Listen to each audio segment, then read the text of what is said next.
Everyone, this is me Sadia here. मैं आपके लिए लेके आई हूँ एक और रीडिंग जो कि होगी उन लोगों के लिए जो जानना चाहते हैं कि क्या आपका पर्सन आपको कभी भी कमिटमेंट देगा, हाँ या ना। तो ये रीडिंग चेक कर सकते हो। इस रीडिंग में हम टाइम भी जानने की कोशिश करेंगे कि कब तक कमिटमेंट मिल सकती है आपको आपके पर्सन से। So stay tune. और रीडिंग शुरू करने से पहले रिमाइंड करवा दूँ कि ये एक जनरल रीडिंग है, सबके साथ मैच कर भी सकती है और नहीं भी।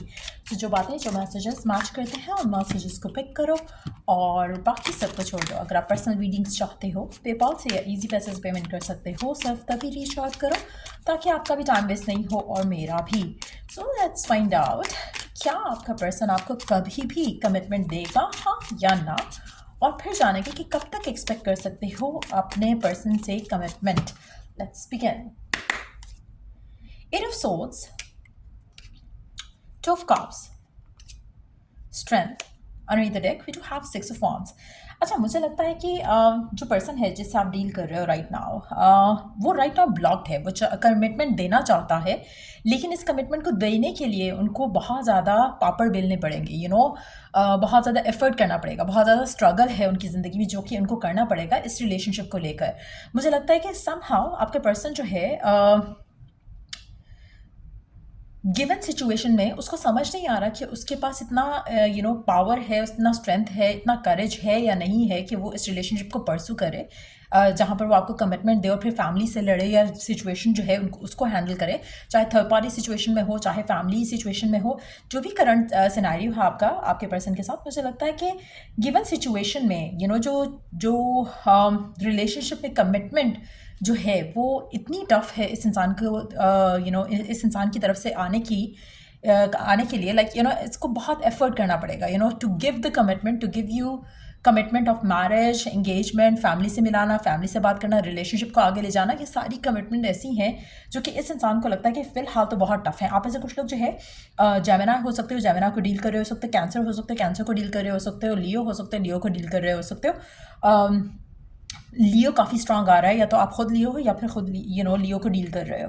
बट मुझे लगता है कि इस इंसान के दिल में आपको लेकर बहुत ज़्यादा प्यार है, बट कमिटमेंट के नाम पर जब भी ये आते हैं, कमिटमेंट की सिचुएशन पर जब भी आते हैं, इनको जो इनकी जो करंट सिचुएशन है फैमिली लाइफ में, वर्क लाइफ में, होम लाइफ में, वो उनको उनके सर पे सवार हो जाती है। उसके बाद वो फील करते हैं कि शायद ये ठीक नहीं कर रहे या ठीक नहीं कर पाएंगे आपके साथ इस रिलेशनशिप में। सो कहीं ना कहीं वो अपने आप को बहुत ज़्यादा ज़ीरो पे ले आते हैं, अपने आप को बहुत ज़्यादा ऐसा फील करते हैं कि जैसे उनकी कंट्रोल नहीं है किसी भी चीज़ के ऊपर, जिसकी वजह से उनकी जो ओवर थिंकिंग है वो एक्सेल कर जाती है, बहुत ज़्यादा ओवर थिंक करने लगते हैं। उनको कहीं ना कहीं लगता है कि रिलेशनशिप का फ्यूचर कुछ नहीं होगा, इट्स अ फ्रूटलेस रिलेशनशिप जिसमें आगे जाके कुछ नहीं मिलने वाला, कुछ नहीं होने वाला। तो वो थॉट प्रोसेस आपके पर्सन को ब्लॉक कर देता है, इसलिए वो कमिटमेंट देने से घबराते हैं, डरते हैं। प्यार वो करता है पर्सन आपसे, लेकिन एट द सेम टाइम इस रिलेशनशिप को प्रॉपर वे में आगे लेके जाना उनके लिए फ़िलहाल गिवन सर्कमस्टांसेस में काफ़ी टफ है। बट हैविंग सेड दैट, मुझे लगता है कि ये सक्सेस जो आप चाह रहे हो ना इस रिलेशनशिप में, वो आप अर्न करोगे इस इंसान के साथ। सो कोशिश करो कि ज़्यादा फ्यूचर को लेकर अपसेट नहीं हो, लिव इन द मोमेंट करो। मुझे लगता है कि स्लोली ग्रेजुअली जब आपका रिलेशनशिप अच्छा, पॉजिटिव, स्टेबल चलता रहेगा तो आपके पर्सन के अंदर खुद ब खुद स्ट्रेंथ आने लगेगी। With the passage of time हो सकता है कि मैच्योर भी हो जाए, उससे भी इनके दिल में इतना इनके दिल में, इनके एक्शन में इतना स्ट्रेंथ आ जाए, इतना करेज आ जाए कि वो आपके लिए, ये कनेक्शन के लिए या अपने दिल की एक डिज़ायर के लिए भी स्टैंड ले सकें। सो मुझे लगता है कि इवेंचुअली चीज़ें वर्कआउट हो जाएंगी, पर्सन कमिटमेंट दे देगा, फिलहाल इसको टाइम चाहिए होगा। अब आप में से वो लोग जो राइट नाउ चाह रहे हैं कि ऑलरेडी बहुत टाइम दे चुके हो, बहुत ज़्यादा ऑलरेडी वेट कर चुके हो, पर्सन फिर भी कमिटमेंट नहीं दे रहा, तो आपको अगर लगता है कि और कितना टाइम, तो वो हम टाइम तो जानेंगे, लेकिन मुझे लगता है कि आपके पर्सन को आपको प्रेशराइज नहीं करना चाहिए, क्योंकि समहाउ अगर आप इसका सपोर्ट बन के चलते हो ना, तो ये खुद आपके लिए स्टैंड लेगा। आप एफर्मेशंस यूज़ कर सकते हो, विजुअलाइजेशंस यूज़ कर सकते हो, आप स्क्रिप्टिंग यूज़ कर सकते हो, बट पर्सन को प्रेशराइज नहीं करो। जितना ज़्यादा आप इजी रखोगे पर्सन को, उतना उसका दिल खुद करेगा कि वो आपको कमिटमेंट दे और आपके साथ रिलेशनशिप आगे जाए। ये जो इसकी थॉट है ना, आपको कमिटमेंट ना दे पाना और अपने आप को ब्लॉक फील कर पाना और करना, और अपने आप को ऐसा फील करना जैसे उनके हाथ में कोई कंट्रोल नहीं है। ये फीलिंग ऑलरेडी बहुत बुरी है for a person to deal with. और इस सिचुएशन में अगर आप उसका सपोर्ट सिस्टम बनते हो तो ये पर्सन आपको बहुत ज़्यादा वैल्यू करेगा in the times to come. लेकिन येस, मुझे लगता है कि पर्सन कमिटमेंट देगा, थोड़ा टाइम लग सकता है इस पूरी सिचुएशन को, लेकिन आपके ड्रीम्स जो है उनमें कम, I see them coming true basically. So yes, success lies ahead if you keep to the path. तो कोशिश करो कि अपने आप को पॉजिटिव और स्ट्रांग रख सको। आप में से कुछ लोग एक्वेरियस भी हो सकते हो, बट मुझे लगता है कि आपका जो फायर साइन का जो एलिमेंट है इस रीडिंग में वो काफ़ी स्ट्रांग है, चाहे वो आपके एंड से या आपके पर्सन के एंड से। लेट्स सी कि कब तक आप एक्सपेक्ट कर सकते हो कि कमिटमेंट मिल जाएगी आपको आपके पर्सन से। कितना टाइम लग सकता है, कितना टाइम लग सकता है, कब तक आप एक्सपेक्ट कर सकते हो कमिटमेंट अपने पर्सन के एंड से। लेकिन मुझे लगता है कि आपकी जो विश है, डिज़ायर है इस इंसान को लेकर, इस रिलेशनशिप को लेकर पूरी हो जाएगी। पर्सन कमिटमेंट दे देगा, सिचुएशन फेवरेबल हो जाएगी। थोड़ा इसको करेज चाहिए, थोड़ा इसको टाइम चाहिए to understand, to break free from जो उसने माइंड में अपने ब्लॉक्स बना लिए हैं। बट मुझे लगता है कि इवेंचुअली चीज़ें हो जाएंगी। 8 का नंबर जो है वो काफ़ी सिग्निफिकेंट रह सकता है। 8 is the number of change as well. तो मुझे लगता है कि चांसेस है कि ये पर्सन जो है आने वाले टाइम में इसका जो सिचुएशन है वो काफ़ी बेहतर हो। जो नाइट का टाइम होगा जब ये पर्सन आपको कमिटमेंट के लिए मैसेज या कॉल करेगा, मुझे लगता है कि नाइट का टाइम काफ़ी सिग्निफिकेंट है इस रिलेशनशिप को लेकर। 8 बजे, रात के 8 बजे हो सकता है जब ये पर्सन आपको रीच आउट करे। हो सकता है कि 8 बजे का टाइम हो रात के टाइम जब ये पर्सन आपको अप्रोच करे और आपसे कहे कि वो इस रिलेशनशिप को कंटिन्यू करना चाह रहा है या आगे लेकर जाना चाह रहे हैं। Not gonna take all these cards.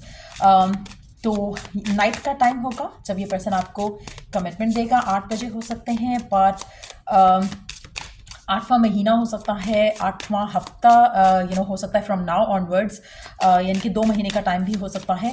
8 month of the year भी हो सकता है, 8 दिन 8 हफ्ते भी हो सकता है।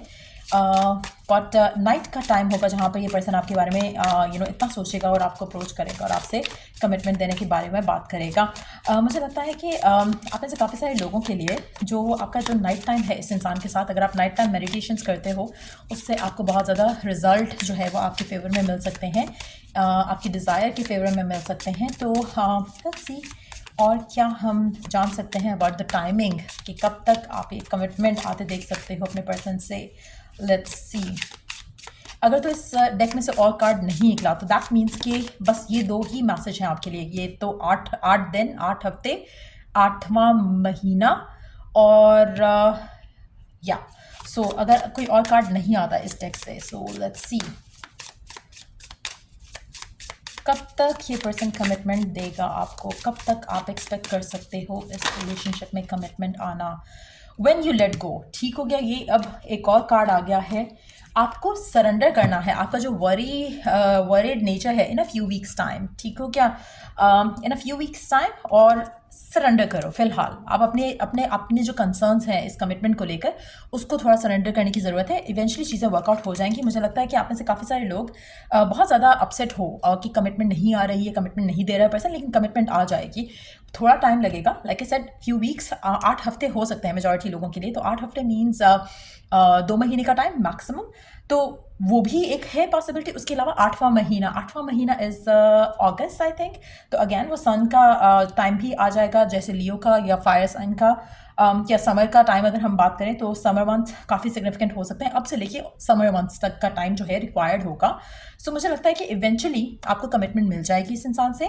कोशिश करो कि आपकी जो भी स्ट्रेस है इस करंट सिचुएशन को लेकर उसको ख़त्म करो। Let me grab another deck just to see the guidance कि आपके लिए गिवन सिचुएशन में ओरेकल गाइडेंस क्या है। Let's see, where is that deck of mine? Let's see. Not this one. एक सेकेंड। अच्छा, आज नहीं actually. I will be coming live some time, probably tomorrow. नहीं, tomorrow तो I have to go, I have to travel. अच्छा नहीं, सो अभी फ़िलहाल let's focus on the reading. Let's see कि आपके लिए उपसी इसमें दूसरे डेक का कार्ड आ गया है समहाउ। लेट्स सी कि ये क्या कहता है। योर राइटिंग और other creative projects benefits from outside help and support. Again मुझे लगता है कि अगर आप स्क्रिप्टिंग करते हो ना इस रिलेशनशिप को लेकर, तो आपके लिए बहुत ज़्यादा डिवाइन ब्लेसिंग्स और डिवाइन सपोर्ट आएगा। आप में से वो लोग जो राइट नाउ वॉरिड हैं, पर्सन की फैमिली की तरफ से कोई ब्लॉक्स हैं, तो आप फैमिली को लेकर स्क्रिप्टिंग भी कर सकते हो। अगर आपको नहीं पता स्क्रिप्टिंग कैसे करनी है, तो आप मेरे से परचेज कर सकते हो स्क्रिप्टिंग सर्विस। पर एट द सेम टाइम मुझे लगता है कि आपको जो सपोर्ट चाहिए इस रिलेशनशिप में, रिलेशनशिप को आगे ले जाने में, वो आपको मिल सकता है थ्रू राइटिंग एंड उसके बाद आप जो इंटेंशन सेट करते हो या जो स्क्रिप्टिंग करते हो, उसको अलाउ करो, होने दो, उसको रियलिटी बनने के लिए अलाउ करो, उसको टाइम दो, उसको स्पेस दो, लेट गो करो, कोशिश करो कि ज़्यादा अपसेट नहीं हो और ऑब्सेस भी नहीं हो। लेट्स सी कि और क्या करने की ज़रूरत है आपको। Start a revolution. मुझे लगता है कि आपको जैसे आप में से कुछ लोगों के लिए मुझे लगता है कि आपको अपने पर्सन को थोड़ा क्लियर कट वे में भी बताना चाहिए कि this is what you want, this is what you desire.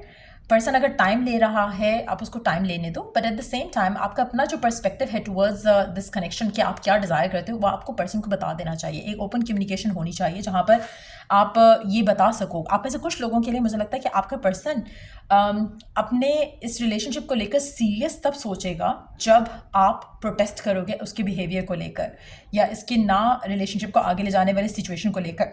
आप में से बहुत कम लोग होंगे जहाँ पर पर्सन आपको फॉर ग्रांटेड ले रहा है, और अगर पर्सन फॉर ग्रांटेड ले रहा है तो आपका प्रोटेस्ट करना बनता है। अगर पर्सन फॉर ग्रांटेड नहीं ले रहा और वो जानता है कि उसके एंड से ब्लॉकेजेस हैं या सिचुएशन ऐसी, तो आप उसका सपोर्ट बन के उसके साथ रहो। लेकिन अगर आपका पर्सन आपको फॉर ग्रांटेड ले रहा है और आपको इग्नोर कर रहा है, तो देन आपको उससे पुल अवे करना चाहिए राइट नाउ, क्योंकि उसके बगैर आपका पर्सन जो है रियलाइज़ नहीं करेगा कि आप उसको टाइम दो, आप उसको कहो कि मेकअप योर माइंड और फिर मेरे पास आए। क्योंकि कुछ लोगों में, आप में से कुछ लोगों के लिए मुझे लगता है कि आपका पर्सन ऑलरेडी काफ़ी टाइम से आपके साथ है, आपको राइट नाउ क्लैरिटी नहीं दे रहा है। तो मुझे लगता है कि इन दैट सिचुएशन अगर आपको फॉर ग्रांटेड ले रहा है, इग्नोर कर रहा है, निगलेक्ट कर रहा है, तो आपको उससे पुल अवे करना है, आपको प्रोटेस्ट करना है उसके बिहेवियर को लेकर, क्योंकि you are gonna teach them कि वो आपको कैसे ट्रीट कर रहे हैं। तो मुझे लगता है इन दैट सिचुएशन आप में से कुछ लोग हैं जो कि पर्सन को गलत साइन देते हैं कि आपको वो गंदा ट्रीट भी करें, तो you are okay with that. तो वो चीज़ ख़त्म होनी चाहिए। Can you be your own, you can be on your own night. आप में से काफ़ी सारे लोगों के लिए मुझे लगता है कि राइट नाउ टाइम अपार्ट या तो चल रहा है, या फिर अगर आप इस इंसान के साथ हो भी, तो कोशिश करो कि you gel along with the people that you love and enjoy. कोशिश करो कि आप अपना फोकस किसी भी तरह से इस इंसान से, इस रिलेशनशिप के फ्यूचर से हटाकर अपने ऊपर और अपनी अपने क्लोज सर्कल के ऊपर लेकर आओ, ताकि आप हैप्पी, पॉजिटिव और एक्साइटेड रहो और कुछ नया करने की कोशिश करो, ताकि आपकी लाइफ में आपको जो स्टैग्नेशन फील हो रही है इस रिलेशनशिप को लेकर, वो ना हो। Release your guilt. आप में से काफ़ी सारे लोग, मुझे लगता है कि कभी कभी आपको लगता है कि आप शायद इस इंसान को जैसे जैसे हो सकता है कि आपने खुद इसे गलत टीच किया है, आपको कैसे वो ट्रीट कर रहा है। शायद आपने अगर सही से उसे पहले उसके साथ बिहेव किया होता, जहाँ पे आपने अपने आप को प्रायोरिटाइज़ किया होता, अपने आप को वैल्यू किया होता, और इस पर्सन के लिए भी आपने अपने लिए स्टैंड लिया होता, तो मुझे लगता है कि आपकी सिचुएशन काफ़ी बेहतर होती। मुझे लगता है कि आपको अपने लिए स्टैंड लेने की भी ज़रूरत है, आप में से कुछ लोगों को। सो या that's pretty much it coming up for you इस रीडिंग के लिए। अगर आपको हेल्प किया हो, गाइड किया हो, तो लाइक शेयर सब्सक्राइब जरूर करो। Till I do the next reading आप लोगों के लिए, टेक केयर, बाय।